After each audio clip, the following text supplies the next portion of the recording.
It's such a privilege for me to be here tonight to share with you my story. It's a privilege, but it's also a challenge for someone who is independent, strong, and my FSH is something that I can't change, so I've tended to put it into a box.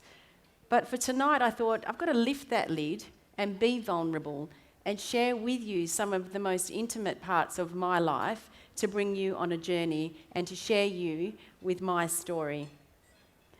I refer to my FSH as the invisible opponent because it's something that I fight that I can't see. But let me start by asking you a question. Think back to when you were 14 years old.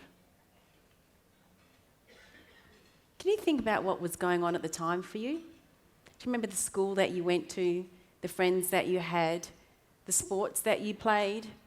Was it an exciting time? See, when I was 14, I sat opposite a neurologist and I heard the words that changed my life forever. He told me that I had it. And I was like, it? He was talking to my mother the whole time. And he said, we'll do an examination. I'm sure she has it. So I went into a cubicle, I got changed. He said, come out. And we went through a series of exercises while I stood there in my underwear in front of him. And he said, lift up your arms. And I thought I'd always had trouble doing that. And he said, she has it. And I was looking at my mum and she said, just keep cooperating, as you do when you're 14. And then he said to me, can you get on the ground and get up again? And I was like, no, I can't. And I remember the year before when I was 13 and I was raised a Catholic and I had to do my confirmation. And I said to my sister, I have to kneel down in front of the bishop. And I don't know that I can get up again. So we practiced for at least an hour. And she said, you've got to get up like this, Claire. And I said, I don't know how to do it. I can't get up that way. I have to put my hands on the ground and push. And we had no idea why. So he asked me to do another series of questions to do exercises in front of him while his nurse was busily taking notes at the time. And then he said, yes, she definitely has it, like her two cousins. Penny hadn't dropped for me yet. So we went into the room and we sat down and he said, yes, she does. She has muscular dystrophy. She has the FSH. See, my mum didn't know that she had it.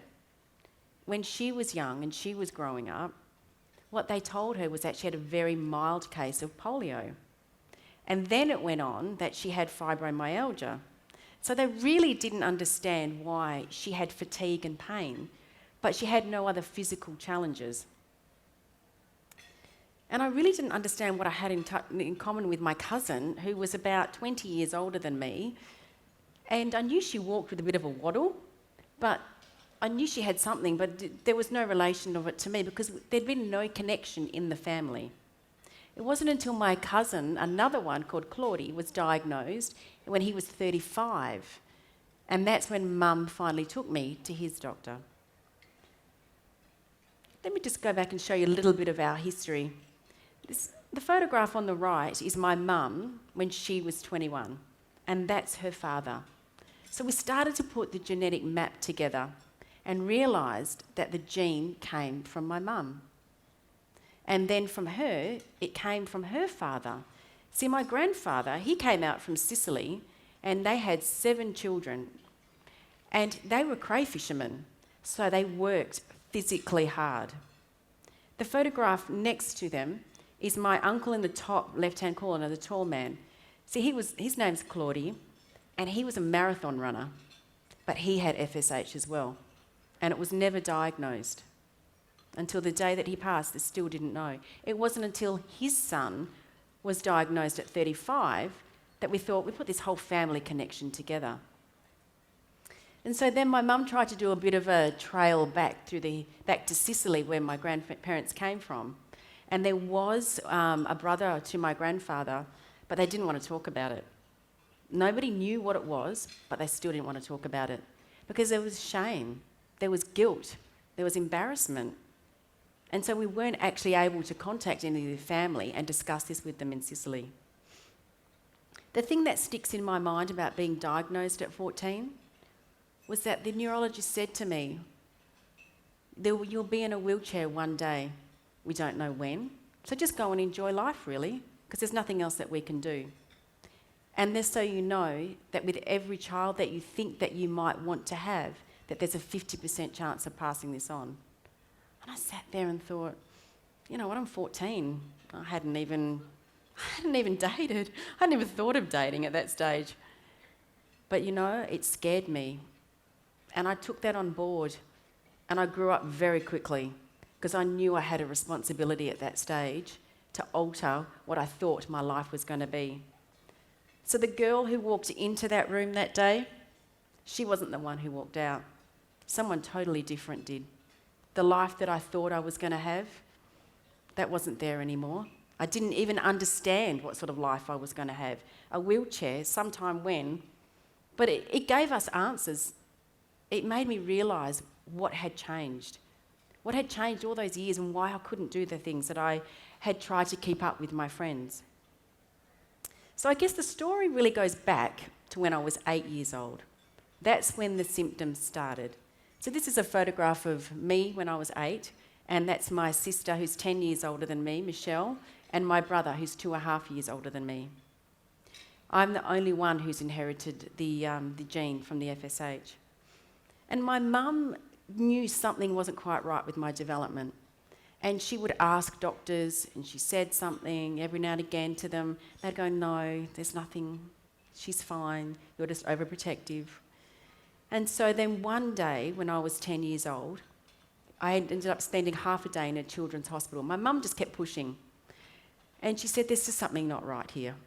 And they did one test after another, and they said, look, you're overprotective, you're too concerned, there's nothing wrong with this child, except she's a bit overweight. And I was probably, I don't know, maybe 5 or 6 kilos overweight.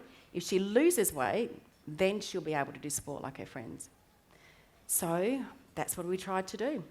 So Mum took me to Weight Watchers when I was 10 years old, because we were told that was the best thing for me.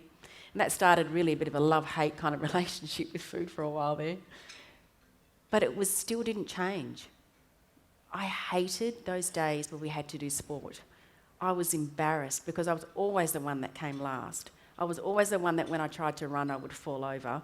I was always the one that was last picked for the team sports.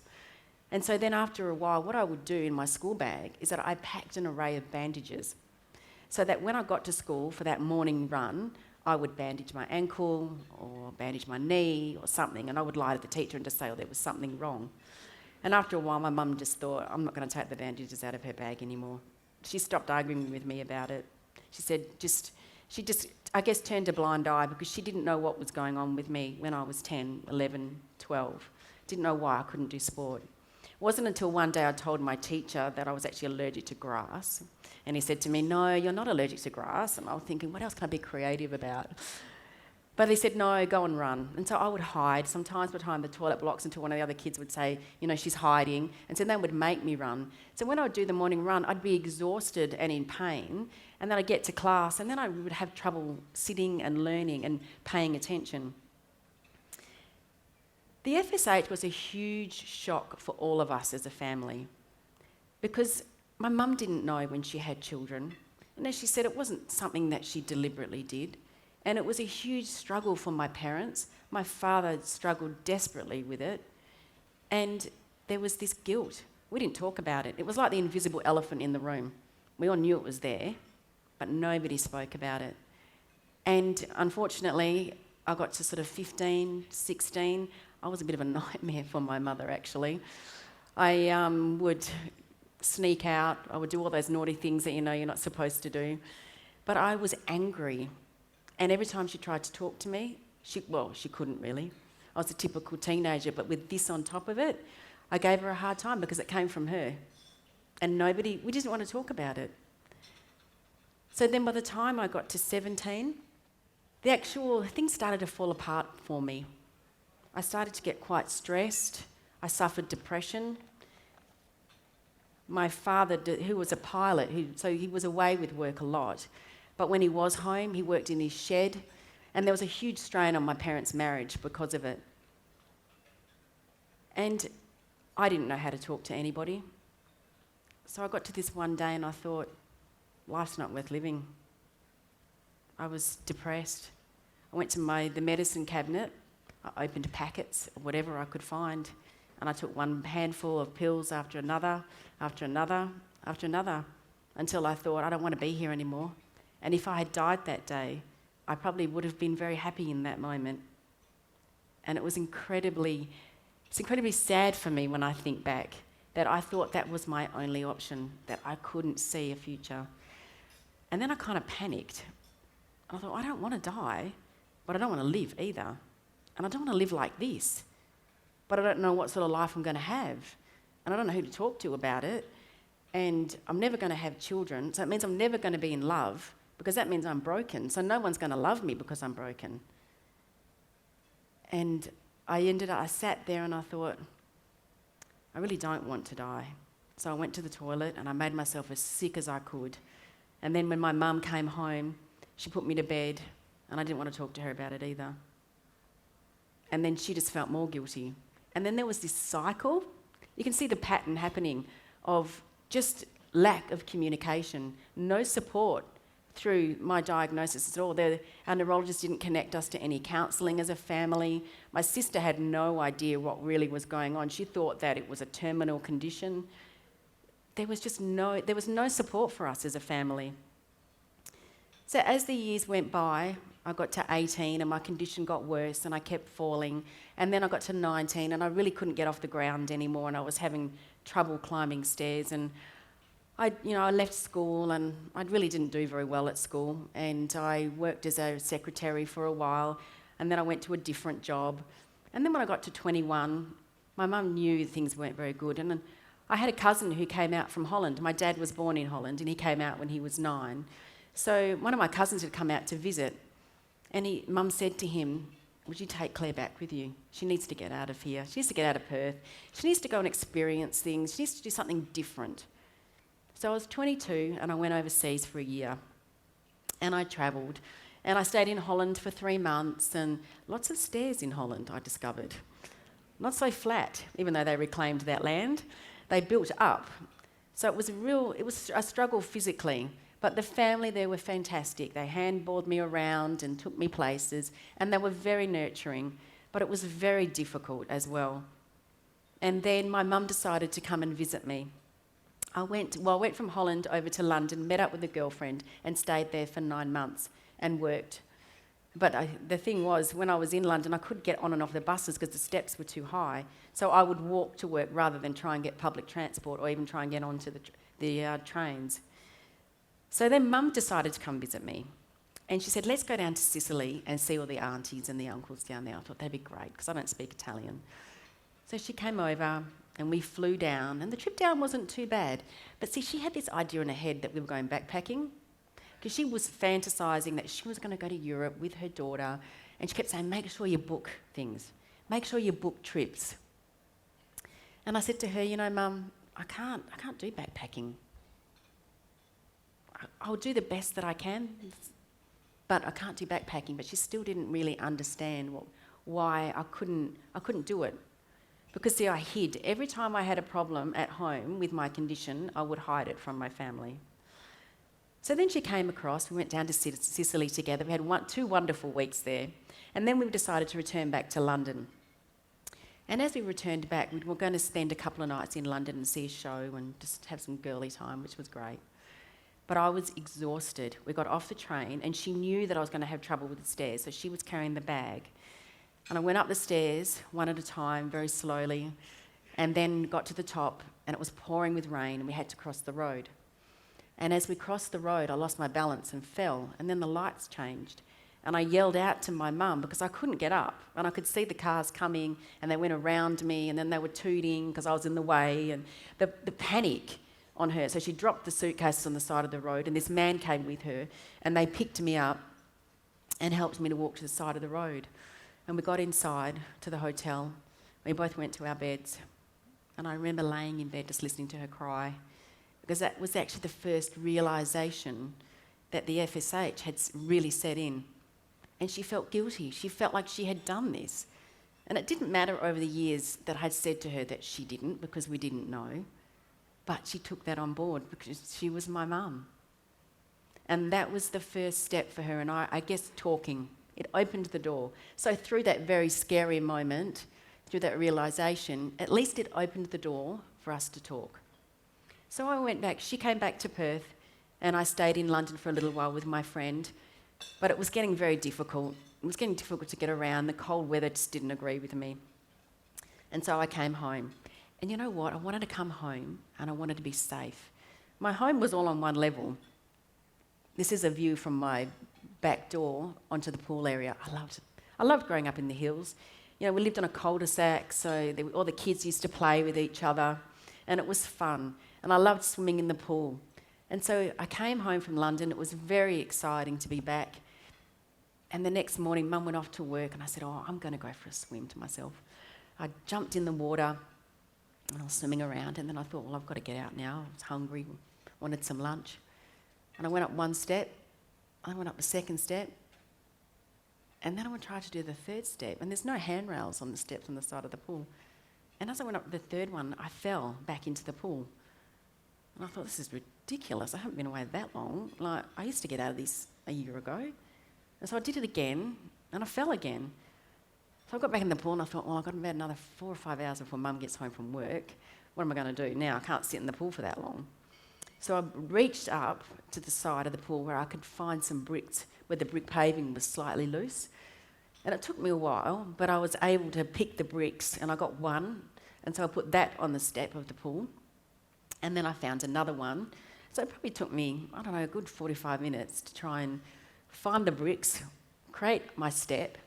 And so then I went up again and up to the next, and I got to the last step, and I thought, I've just got to precariously, mind you, step on these loose bricks and then get out of the pool. I thought if I did it carefully, I wouldn't fall back in. And I did.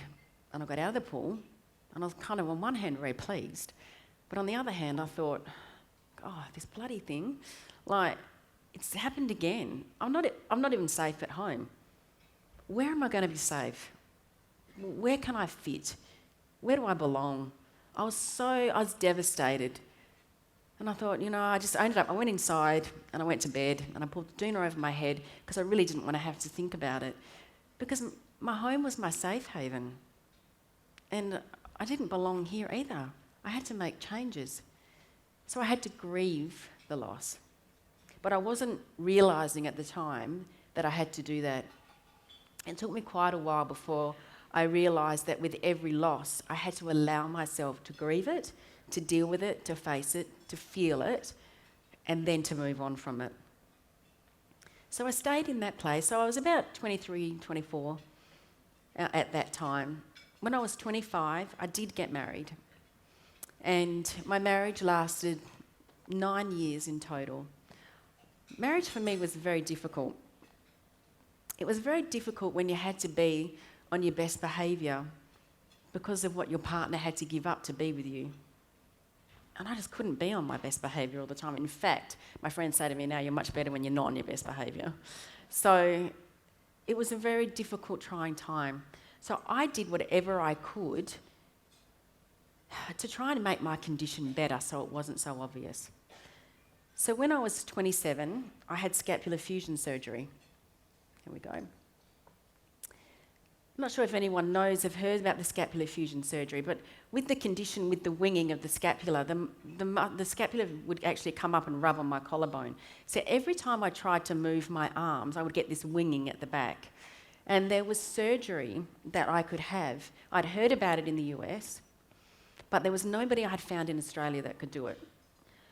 So we emailed back and forth this doctor in the US for a while. And he said, I did know of someone who lives in Sydney who's seen the procedure done. So I thought, okay. So my husband and I, we flew over to Sydney and we met with him. And he said, look, I've not done it, but I've seen it done. And I thought, geez, such a huge procedure where they fuse the scapula to the rib cage with screws, and they take a bone graft from the back of the pelvis, and then you're wrapped in plaster for 8 weeks, and you sleep basically sitting up for that length of time. So I looked and I thought, this is not going to work in Sydney. How am I going to recover here? I didn't really know anybody here at the time. So I came home and I thought, I've got to start this process again.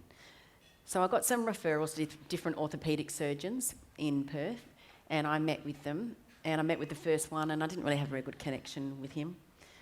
So then I decided to interview another one because I thought, well, this is pretty experimental. I want to make sure I've got one that I'm compatible with. And I met with another surgeon, and he sat there and he said, I've heard about you, Claire Anderson. And I went, oh, what does that mean? And he said, well, there's a group of us, and when we have difficult cases, once a month we get together and we discuss it. I went, oh, okay. And he goes, you've seen some of my colleagues? And I said, yes, I have. And he said, well, how are you going with egos? And I said, well, you doctors, there's a few egos there. And he said, well, I'm the one with the biggest ego, and so you want me to do the job. And I thought, I liked his style. So he's a bit cheeky, bit of charisma, why not? I said, yeah, okay, the job's yours. And he was very excited.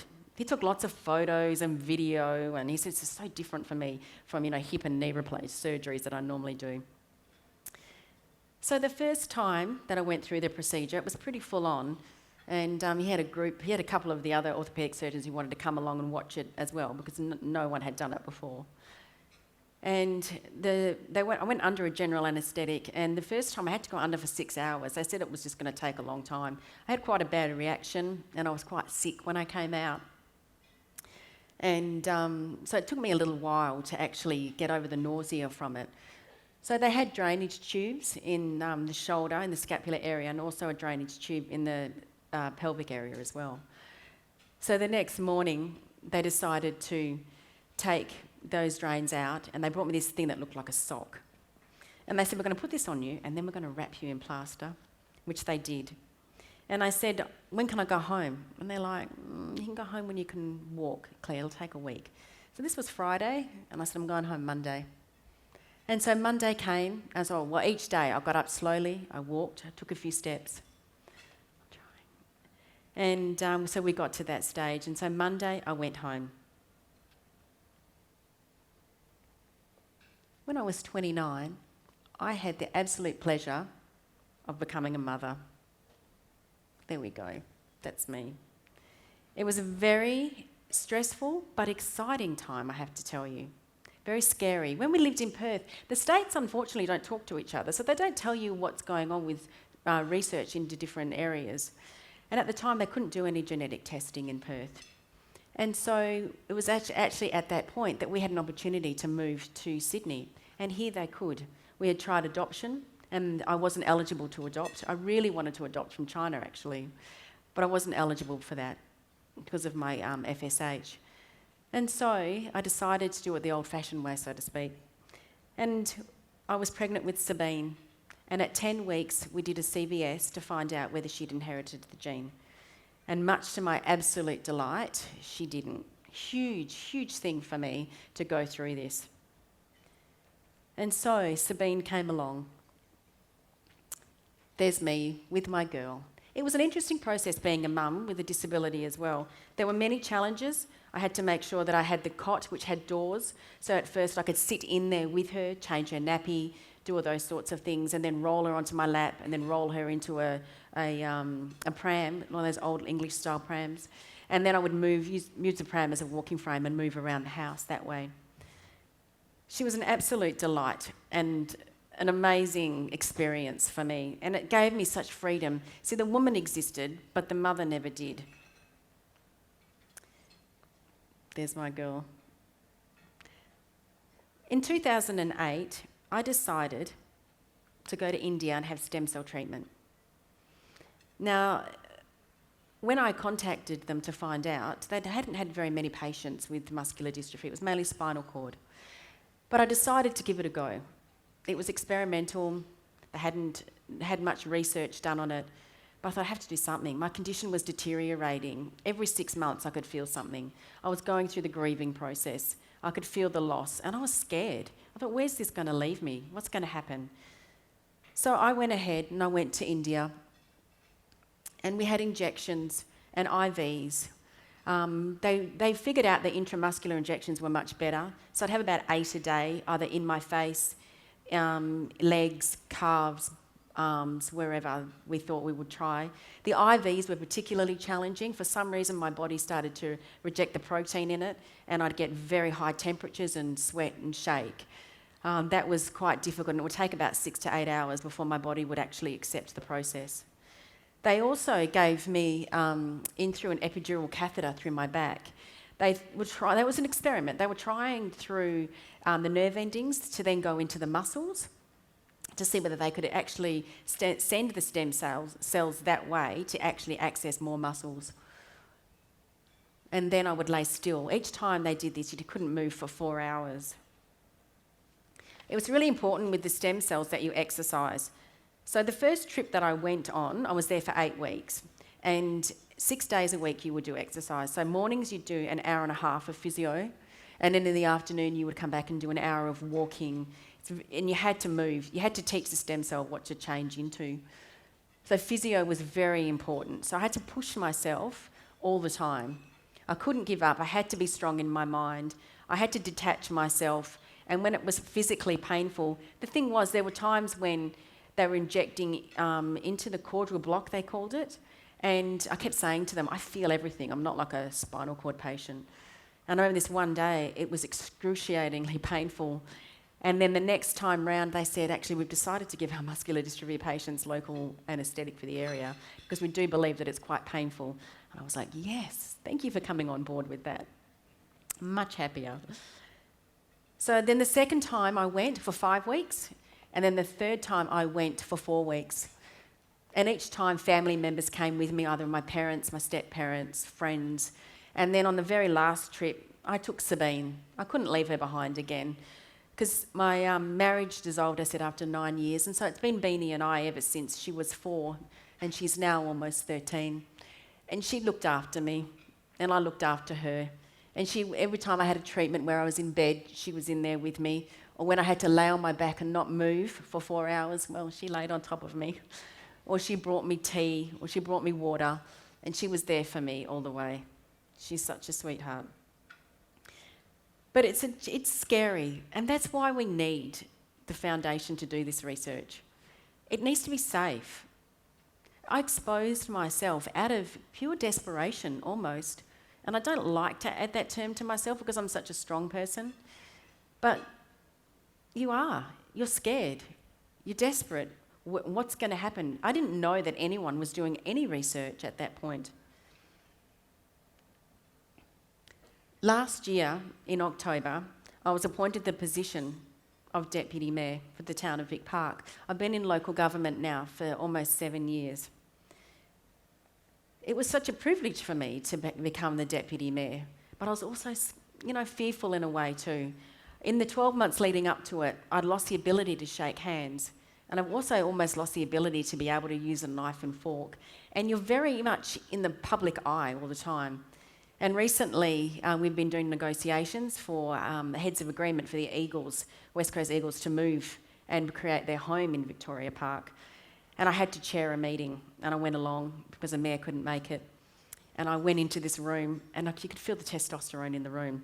You know, all the footballers, there was the CEO, the chair, on the organisation. I looked at all these men and I thought, I'm going to have to shake their hand.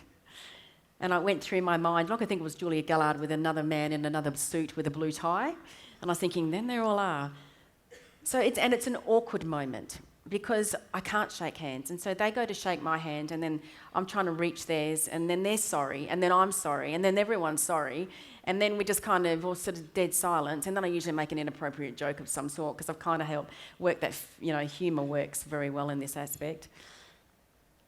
But I know that that's where I want to go. I know that's where I want to go with my career. I know that's why I'm doing further studies and a postgrad in management. But I don't know how I'm going to cope physically. The fatigue of this condition eats me up some days.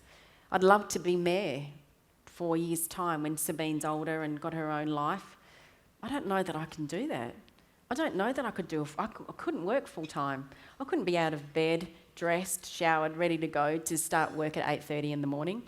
It wouldn't happen. I don't know where I'm going to go with my career, and that's what happens with FSH. And on my last slide, I love this one particularly because it's about freedom. It's about wanting to break free from the mould. See, FSH affects everything in my life. It affects relationships.